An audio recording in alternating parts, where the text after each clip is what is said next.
of the top 3 AD carries in the European LCS so far.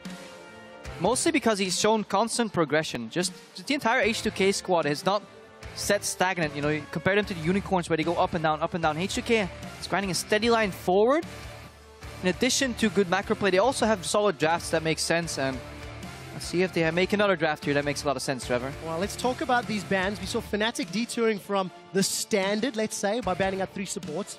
Today, it's no surprise to see Draven targeted to the Wolves. It's actually their most banned champion, 5 out of their 7 games. And Siva from Hyonin, it's what he got was it 17 KDA last week? And it's weird when you allow yourself to get counterbanned. You know, when usually you have these one-trick ponies or these oddball champions, usually it's very hard to ban them out because you have to ban so many meta things already. Because Copenhagen Wolves are not drawing enough meta bans on their own. H2K can comfortably just target the one man that has all the pressure on his shoulders. Freeze, immediate Draven ban, immediate Kalista ban. Copenhagen Wolves initiated the Sivir ban, which is really good against H2K. It really brings their style together, so I like it. And then all the rest goes to the other threat on the team. H2K getting his Fizz and his Rumble banned out. Might even see an early Maokai pickup for the Wolves here, because that seems to be one of the few champions Youngbuck is very comfortable on.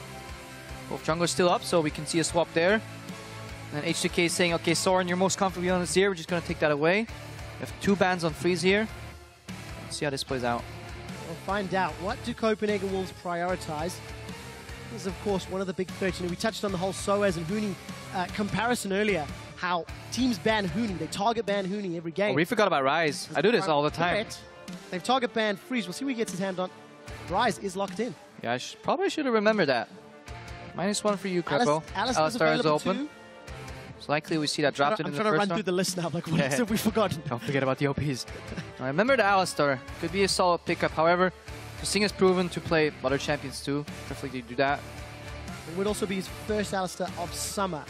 Played Annie, Janet, Morgana, and Thresh. H2K traditionally goes Rek'Sai here because they seem to favor it over Gragas when they have the choice to pick any tier 1s. Usually Ryu would lock in early LeBlanc here too, but she got nerfed. But they must have left Ryze open with a plan. Either maybe Cho'Gath coming out later, or they have a different plan to shut him down. Well, that's Cho'Gath worked for Fnatic. For H2K, 3 games on that Rek'Sai for Lulex. He will be locking it once more. He's got an 18 KDA on that champion. Extremely effective, and Kasing is going to stick to Thresh. So Alistar is up if Unlimited would like to go that route. But why would you leave both Ryze and, like, why wouldn't you just leave Ryze and Kalista open? Because now you're giving away Ryze. You're not picking Alistar yourself, so you're giving Alistar to Unlimited Raider. You can pick it up on this rotation as well if he wants. You're just giving up a lot of power picks here. Tier 1 jungler too. So Copenhagen Wolves have the makings for a potentially good draft. They just have to be wary of the counter pick. H2K with Probably should have an answer for this Ryze. They should have a plan. Whether it's a lane swap and shut him down that way and just camp the hell out of him. Or maybe Echo Rek'Sai top lane. Try and shut him down. I definitely think we have to step back. I mean, Airwax said last week that if Echo was free, he'd pick it instantly every game. Yeah, but we'll see whether or not Dentist gives him permission to. Because we've also heard that players have gone on their own little rampages for champion picks in the last 2 weeks. Ooh, new Jace. Got buffed a little bit. Echo, yeah. So, Echo over Jace. Gragas. Potential steal here though, because maybe they're afraid of if H2K has been practicing Echo top lane. I really just want to highlight, I'm not seeing a whole lot of natural synergy here. Ryze wants to be up front, Jace wants to poke. They still Echo needs a lot of setup, so we'll see if they can get that from their AD carry and support. Yeah, but they can still mend it all together. You know, they're going to get the Alistar, and Alistar puts together pretty much any team comp if they so choose to. Morgana's still open too if they want the Black Shield, but poking mid laner right now.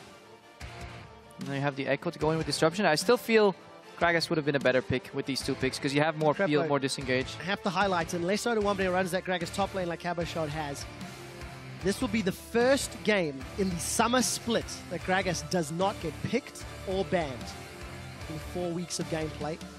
Not looking likely at this stage in the matchup, as that Jinx and Gnar will be the final lock-in. So Hyonin going to have a lot of ducking and dodging and diving required against the comp that Copenhagen Wolves has got together already. Yeah, but he'll get to the laning phase pretty much unscathed because there's so many threats out. You know, the strong individual AD carries are out. Draven and Kalista. Sivir's out too. So you're the hyper carry. Caitlyn's open, but Jinx does fine against the Caitlyn, especially when she's paired with a melee support. You know, Caitlyn doesn't have a big range advantage eventually over Jinx, because if she levels rockets, you know, that'll match out eventually. And melee support is not enough to punish you. And even if H2K choose to lane swap, they will just tear down through these towers quickly as well. So I like the Jinx pickup because it gets opened up due to the triple AD carry bans. You still have to be careful, but I mean, Kasing peels well, Ryu peels well.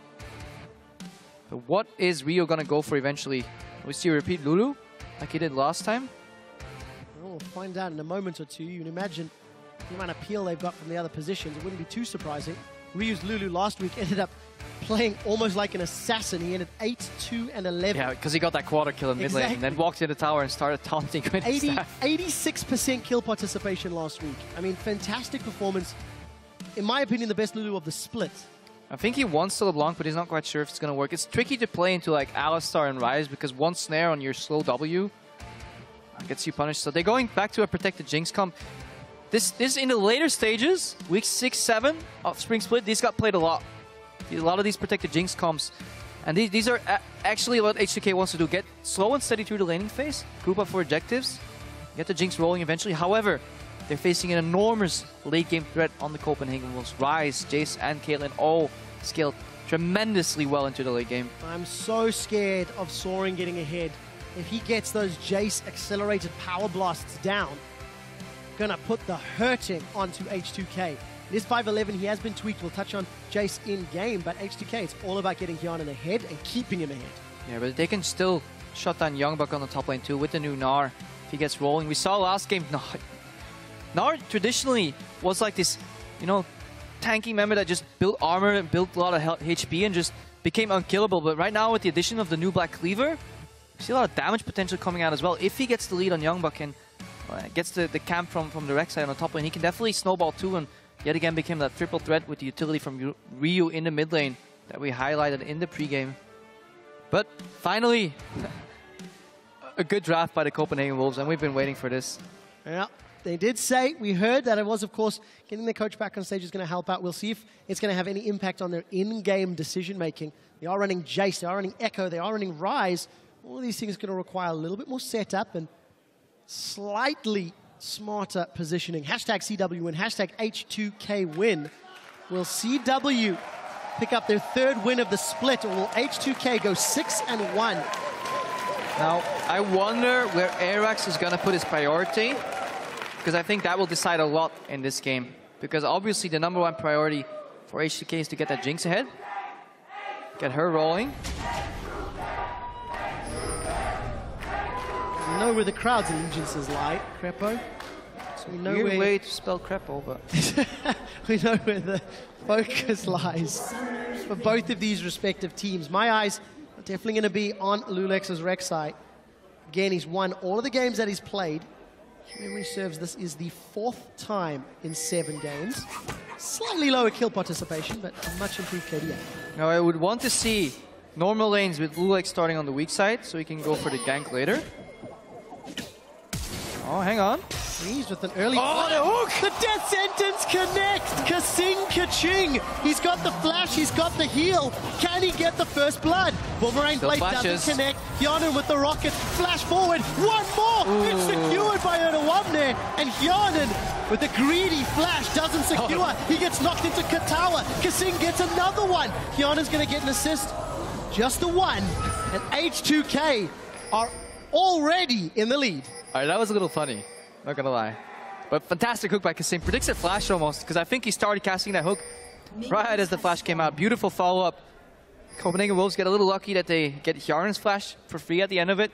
But Odo Omni, this is big. He picks up first blood, gets some gold.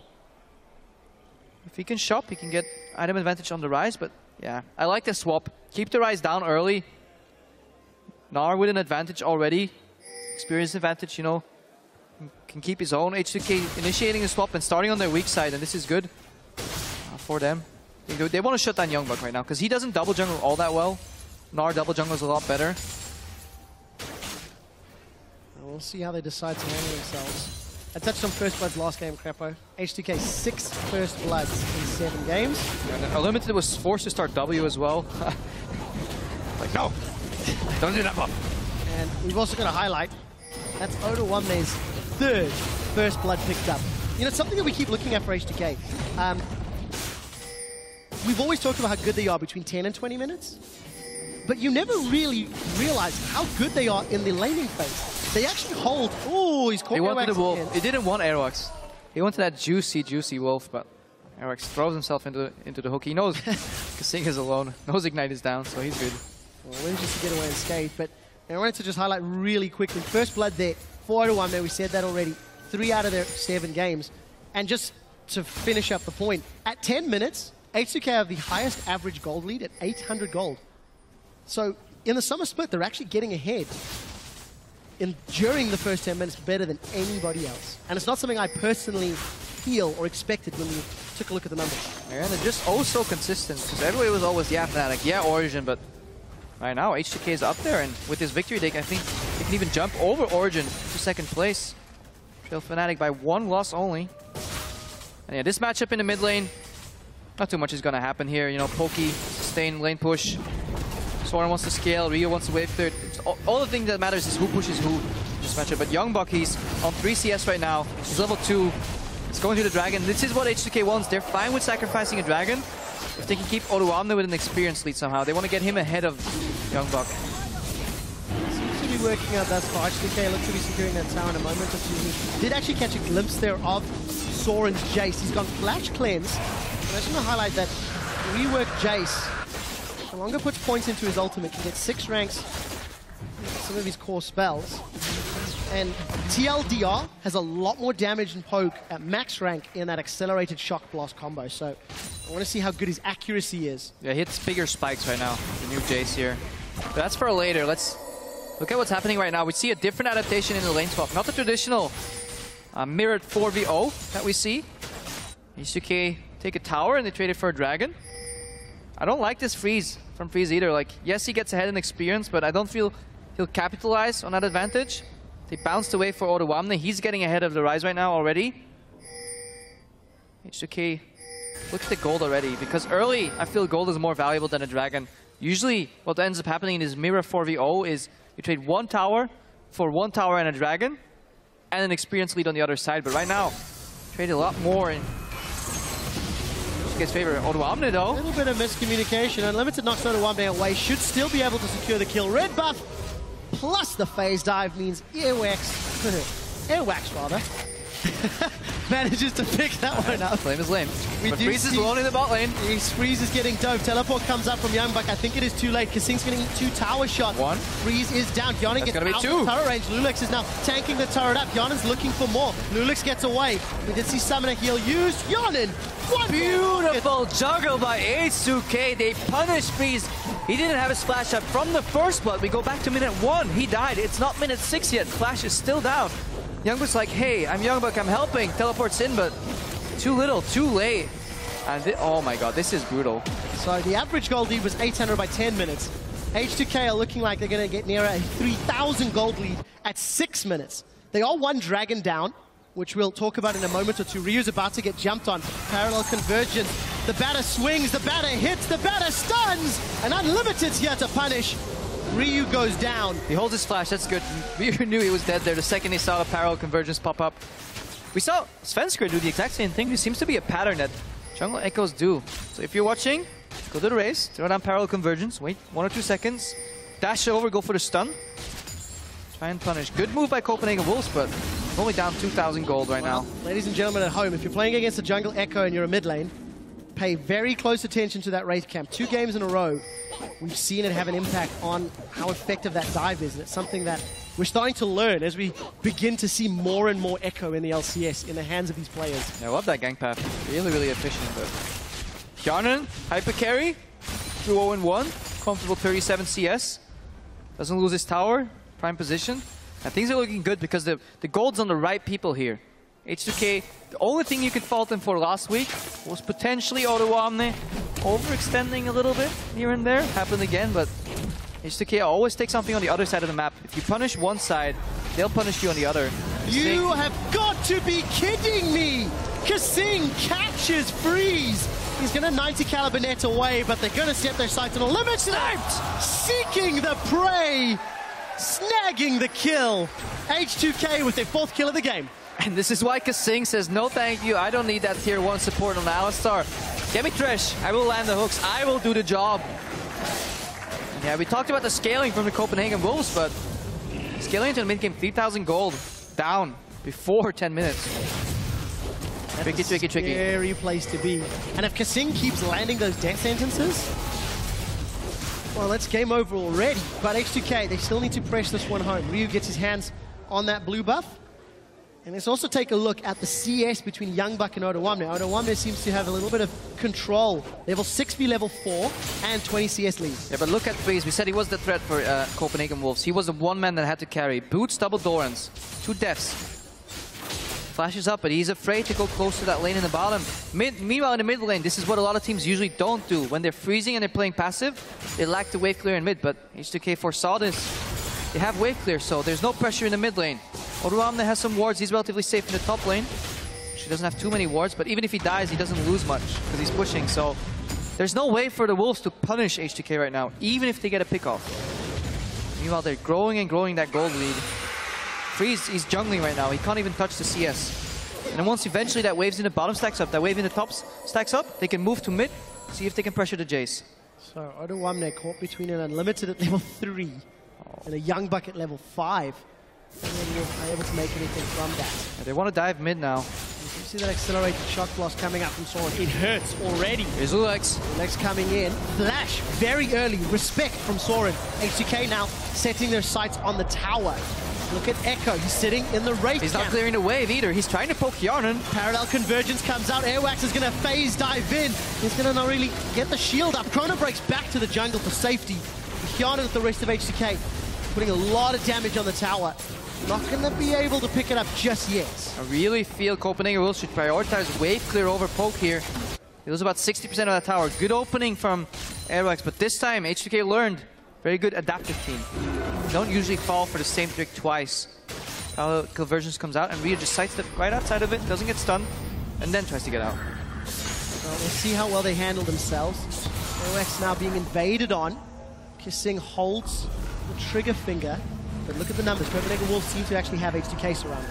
Yeah, but this is the weakness of a Ryze in the early game. If you get lane swapped upon, you delay your item so much because you're playing with less resources. You start tier and then eventually you want Catalyst, and you're 10 minutes in the game right now. Let's take stock. Tier has been bought on Youngbuck on Ryze. He has 29 CS. That's slow. Scaling goes too slow because they got punished in the early game. Playing with so much scaling and beautiful map movements from H2K. Beautiful pickoffs. 3,000 gold in the lead. Beautiful game from H2K so far. But we said in the pre-game, the one person we were looking at was Soren. We know Freeze can carry, but he's been focused heavily. Soren is a shining light for the Copenhagen Wolves. Ahead in CS, has a kill, has a Manamune, and actually has the ability to thwart H2K pressure. Needs to keep the tower alive though. How big is his backpack? How big is Soren's backpack? We should find out this game. Ulex dashing over, Youngbuck. Odawamne is about to go Mega Gnar. It's not going to help him. Both him and Lulex hold their flashes. Don't want to over-chase. Even Odawamne has learned from last week's... They're putting Ryu on the bot lane right now. They say, Yarnan, just go in the mid lane. This is what you usually do. If you're a little stuck in the mid game, you just put your mid laner on the bot lane if you can, and this allows you to put your AD carry in the mid lane, and you wonder why, you know, what is he going to achieve? Because he's not really going to outpush a Jace. The thing is, it allows your support to play around your AD carry still, while still be in control of the map. Because now Kasing can go to the right side, to the left side. If he's stuck on the bottom lane on his own, then Yarnan is vulnerable, he can get caught. But because Yarnan goes mid, this opens up a more movements for Kasing. So he gets some more vision, prepare that dragon, and Ryu's always fine in the bot lane. He has ulti, he has Whimsy, he still has flash, he can always escape. Copenhagen Wolves will have to commit more members to him, so good resource management from H2K here. And the one thing I do want to mention about Yarnan is his item build. With that pickaxe Avarice versus the BF sword longsword, despite having that gold lead, still a while away from picking up that BF. Dragon has been started, H2K have position, teleport is available for Youngbuck. I'm not really expecting Wolves to challenge. Airwax, can he steal? Can he go spend scare? He's setting up. Ryu knows, he's ready with the Hex. Well, Dragon not going to get secured. Smite did come down though from Airwax, so... He tried. Good try. But Youngbuck's freezing the top lane right now, and this is what Copenhagen Wolves are doing. They yield the dragon to say, okay, we'll go for like a low percent chance steal. Not commit to a fight. But the problem is their mid lane tower is low. And they're a man down here. Looking at a 5-man siege from H2K. If this was 100%, they could have held. But now, in a dive, the tower can fall and they get punished for the freeze on top because it was their only play. If that tower was a little higher, maybe they could have defended it with 4-man underneath it. But they're trying desperately so to get their top laner back into the game. But it's costing them on the other side of the map. H2K will always try to punish you. I remember talking about Copenhagen Wolves in week 1. Well, I remember you talking about them in week 1, about how they froze lanes and it ended up costing them objectives. Parallel Convergence not going to connect on H2K. They're going to keep pushing it. Dead sentence, but it is cleansed from Soren. Super Mega Death Rocket flies wide. Doesn't matter though, because Lulex gets in with a furious bite. Queen manages to pick up another kill. H2K steal the blue buff as well. Yeah, because the lane is not pushed out in the top lane, it opens up a very easy transition from mid lane into the blue buff area. Warded up now because Freeze is on the bottom. H2K find a way to use their numbers advantage to capitalize on it, and they get more gold and pressure and buffs from those map movements than they lose on the frozen lane on the top lane. And this is why freezing you see less and less in the current metagame, because teams have gotten better at punishing it and getting advantages somewhere else on the map. Usually, back in Season 2, teams would freeze a wave and you would see the AD carry posture there and be like, guys, can't touch my creeps. Guys, help me. Then eventually you saw the likes of SK say, like, oh, you're freezing bot lane, I'll just move mid lane, I'll take your tower. You deny me 2 waves, I deny you a tower. Your move. Game has evolved past that stage, and H2K definitely in control. We see H2K now. I want to highlight his Gnar play, because I distinctly remember the last time he played Gnar. He went for that Black Cleaver build, was one of the first. Ended up dealing 856 damage per minute to champions, which is more than double the next highest Gnar performance. I think he's going to go tankier this game, but H2K in summer is really showing how you can carry from that top lane. His Rumble is phenomenal. It was banned out this game. Look at the vision control. In a lot of these games, to really highlight or illustrate how far a team is ahead, you shouldn't look at the gold count, but you should just ask yourself, when's the last time Copenhagen Wolves have crossed the river? When's the last time they've contested a Wraith camp, a Wolf camp, put any ward across the half-point line? And when's the last time H2K had to do anything defensively in their jungle? They're making Copenhagen Wolves' jungle their own. They have more wards in there than the Copenhagen Wolves do themselves. They're constantly pushing these lanes.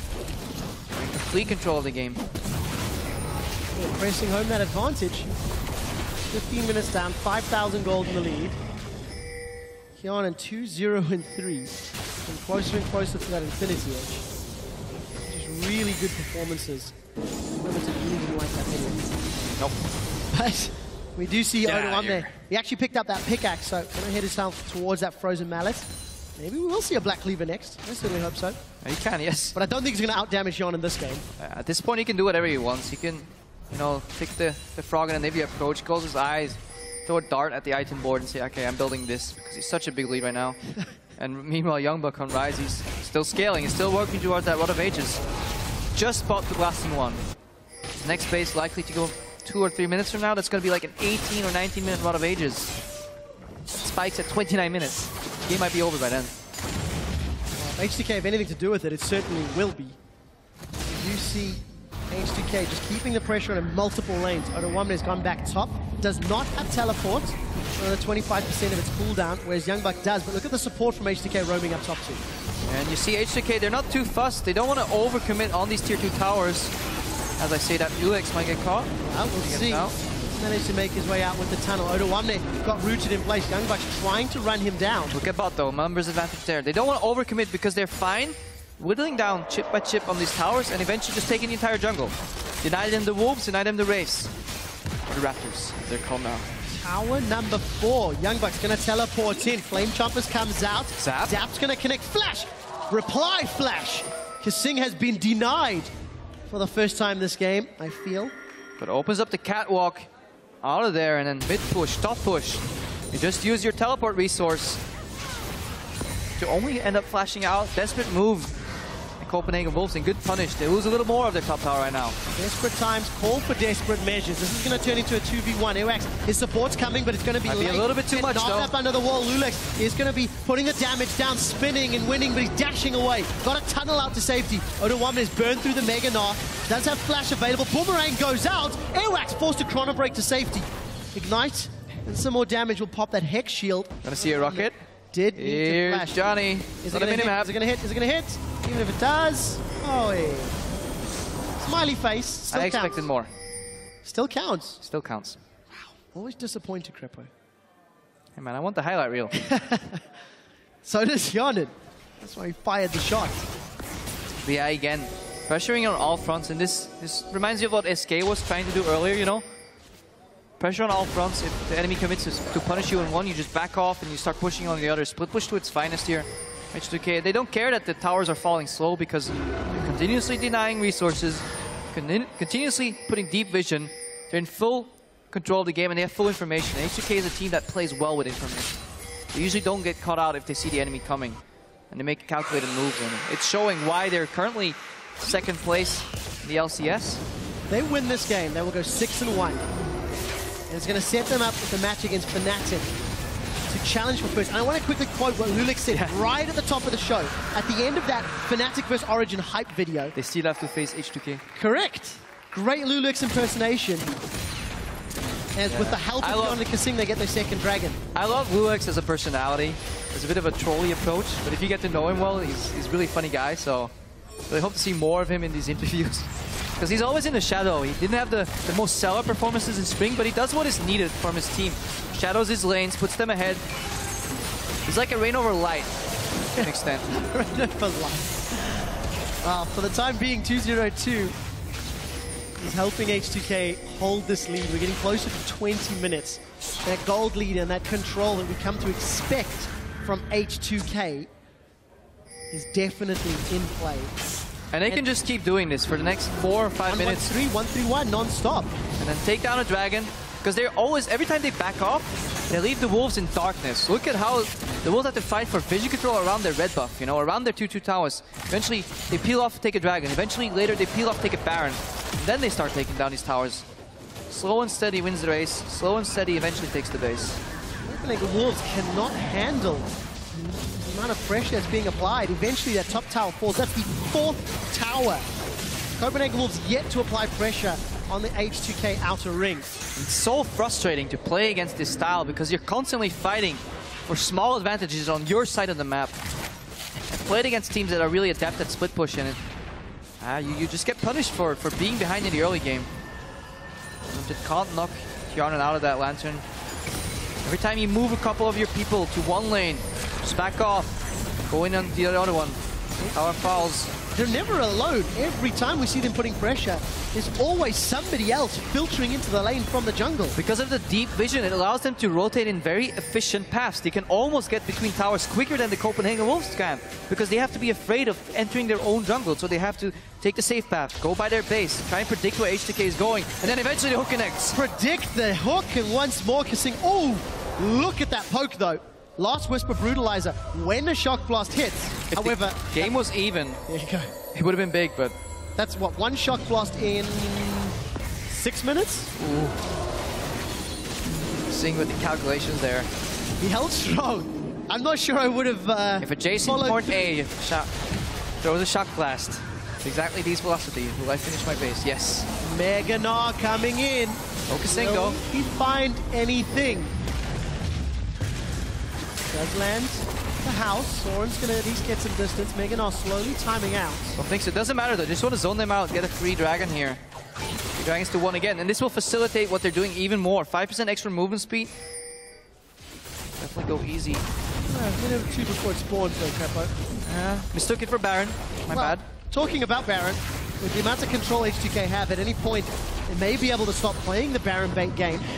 They don't have to yet. It's too early. That's the only way they can lose this game, because some weird ward hidden somewhere by Copenhagen Wolves. Youngbuck teleports in, you know, Airwax, Feral Conversions, Face dives in.